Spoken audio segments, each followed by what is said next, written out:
आज मैं cast away movie के स्टोरी को एक्सप्लेन करने जा रही हूँ। मूवी के शुरुआत में फेडेक्स कंपनी के एक ट्रक को दिखाया जाता है जिसमें से डिलीवरी बॉय प्रोडक्ट्स को एक जगह से दूसरी जगह पर डिलीवरी कर रहा था। वो एक घर पर जाता है और एक लड़की के पास से पैकेज लेता है उसे डिलीवरी करने के लिए। अगले सीन में फेडेक्स कंपनी को दिखाया जाता है जहाँ पर चक, जो कि एक सिस्टम एनालिस्ट है, वो कंपनी के एम्प्लॉयज को जल्दी से पैकेजेस को डिलीवर करने के लिए बोल रहा था। काम के बीच में वो अपनी गर्लफ्रेंड केली को कॉल करता है और मैसेज देता है कि वो जल्द ही घर वापस आ रहा है। फिर चक केली का ऑफिस जाता है और केली उसे देखकर बहुत खुश हो जाती है।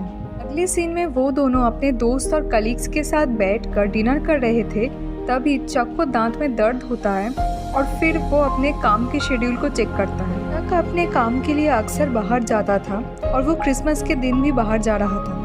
केली उसे एक पुश्तैनी घड़ी गिफ्ट करती है और चक भी उसे एक गिफ्ट देता है जिससे कि केली एकदम सरप्राइज हो जाती है। चक केली को वो गिफ्ट न्यू ईयर पर खोलने के लिए बोलता है और वो चला जाता है। सफ़र के वक्त चक प्लेन के बाथरूम में जाता है और तभी अचानक से वो प्लेन एक स्टॉर्म से होकर गुजरती है। चक उस घड़ी को उठाने जाता है और जैसे तैसे उसे ले लेता है, पर तभी एक पायलट को काफ़ी चोट लग जाता है। वो प्लेन क्रैश होकर सी में जाके गिरता है। चक किसी तरीके से उस एक्सीडेंट में सरवाइव कर जाता है पर बाकी सभी मर चुके थे। वो एक इमरजेंसी राफ्ट में पूरी रात बिताता है और अगले दिन वो एक आइलैंड पे पहुंच चुका था। उसका इमरजेंसी लोकेटर ट्रांसमीटर टूट चुका था और उसे कोस्ट में काफ़ी सारे फेडेक्स के पैकेजेस मिलते हैं। उस आइलैंड में कोई नहीं रहता था और वो उस आइलैंड के चारों तरफ हेल्प लिखता है।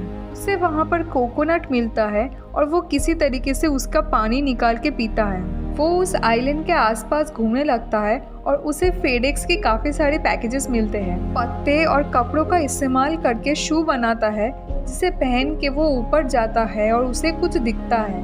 नीचे आने के बाद वो उसके पास जाता है तो उसे एक पायलट का मरा हुआ बॉडी मिलता है। चक उसका जूता और पर्स लेता है और फिर उसको बड़ी कर देता है। वो पत्तों से पानी कोकोनट के शेल में कलेक्ट करके पीता था। फिर एक दिन रात को उसे एक शिप दिखाई देता है।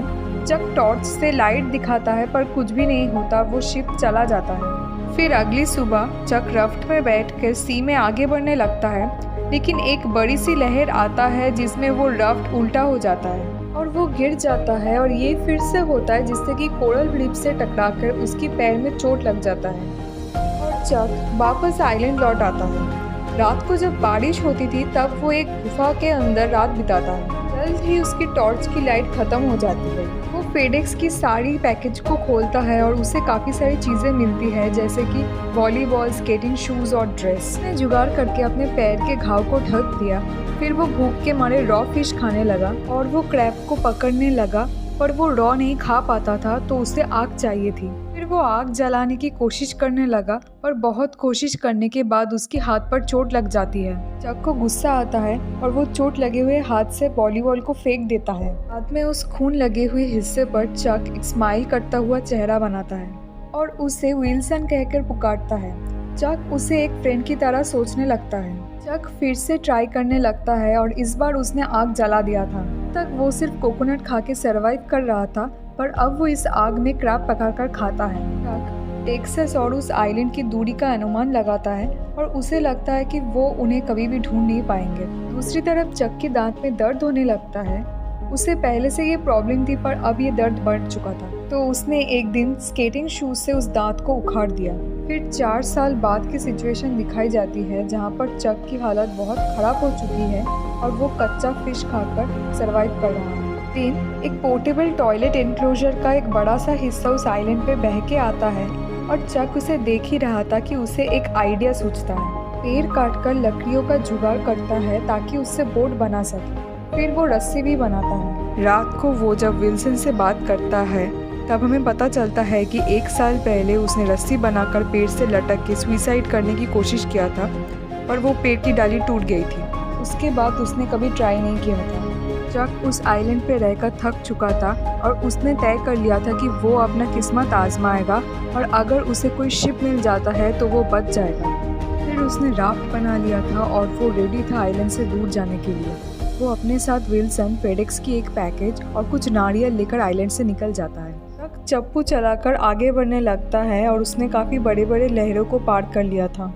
वो राफ्ट आइलैंड से दूर जा चुकी थी और समुंदर में बह जा रही थी। खाने के लिए उसने समुंदर से मछली पकड़ना शुरू कर दिया और खाने लगा।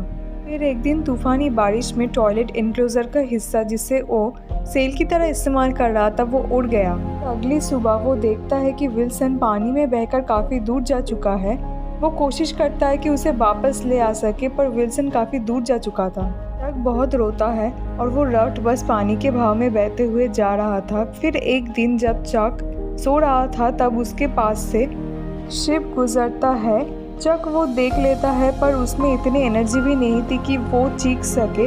वो सिर्फ केली का नाम लेकर हाथ हिलाता है। अगले सीन में केली को दिखाया जाता है जो कि चक के जिंदा होने के बारे में जानकर बेहोश हो जाती है। केली की शादी हो चुकी है चक के डेंटिस्ट जेरी के साथ और उसका एक बच्चा भी है। चेंज होता है और चक को दिखाया जाता है जो कि ठीक होकर प्लेन से घर वापस आ रहा था। प्लेन में उसे पता चलता है कि केली को लगा कि वो मर चुका है और इसीलिए वो अपनी ज़िंदगी में आगे बढ़ गई और उसने शादी कर लिया और चक को जानने वाले लोगों ने उसका फ्यूनरल कर दिया।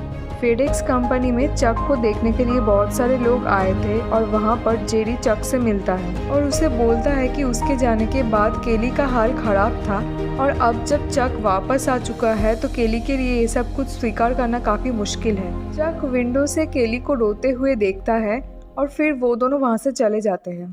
चक रात को केली के घर उससे मिलने के लिए जाता है। केली उसका वेलकम करती है और उसे गले लगा लेती है। केली के हस्बैंड और बेटा तब सो रहे थे। चक उसके बेटे के फोटोग्राफ्स देखते हैं और चक के पूछने पर केली बोलती है कि उसके एक्सीडेंट के बाद केली को कुछ भी समझ नहीं आ रहा था और उसने कोशिश की फर्दर पढ़ाई करके डॉक्टर बनने के लिए, पर वो उससे हो नहीं पाया। केली को वो वॉच वापस देता है, पर उसने केली का पिक्चर अपने पास रख लिया था। फिर केली चक को उसका कार्ड दिखाती है और चाबी देती है। चक बोलता है कि उसे उस कार से उतरना ही नहीं चाहिए था, उसे प्लेन पर चढ़ना ही नहीं चाहिए था। चक से पूछती है कि अब क्या, तब चक बोलता है कि उसे पता नहीं। केली बोलती है कि चक ने बोला था कि वो वापस आएगा और वो आया। फिर दोनों एक दूसरे को सॉरी बोलते हैं। फिर जब चक कार लेकर चले जा रहा था तब केली उसे पुकारती है और फिर वो दोनों गले लग जाते हैं। तब केली बोलती है कि उसे यकीन था कि चक जिंदा है, पर सबके बोलने पर उसने ये भुला दिया और उसके जीवन का सच्चा प्यार चक ही है। और ये बात दोनों को पता है कि केली अपने परिवार को छोड़ नहीं सकती है। फिर केली घर वापस चली जाती है। केली के जाने से चक काफ़ी दुखी था। फिर अगले दिन चक अपना कार लेकर उसी जगह जाता है जो मूवी के एकदम शुरुआत में दिखाया गया था। वो उसी घर में जाता है फेडेक्स के पैकेज लेकर, पर वहाँ पर उसे कोई नहीं मिलता है। इसीलिए वो एक नोट छोड़ देता है जिस पर लिखा हुआ था कि उस पैकेज ने उसकी जान बचाई। वो रास्ते में था तब एक लड़की उतरती है कार से जो उसे कौन सा रास्ता कहाँ जाती है ये बोलकर वहाँ से चली जाती है। चक तब उस कार के बैक में विंग वाला साइन देखता है जो कि उस पैकेज में भी था। तभी उसे समझ में आता है कि उसे कौन से रास्ते पर जाना चाहिए और वो वही रोड चुनता है। इस रोड से वो लड़की गई थी और वो स्माइल करता है और ये मूवी यहीं पर ख़त्म हो जाती है। तो ये थी कास्टअवे मूवी की कहानी जो कि एक सर्वाइवल ड्रामा के ऊपर बेस्ड है। अगर आपको ये वीडियो पसंद आई तो लाइक कीजिए, शेयर कीजिए, सब्सक्राइब कीजिए, कमेंट कीजिए और बेल आइकन को ज़रूर दबाइए। तब तक के लिए स्टे सेफ एंड हैप्पी।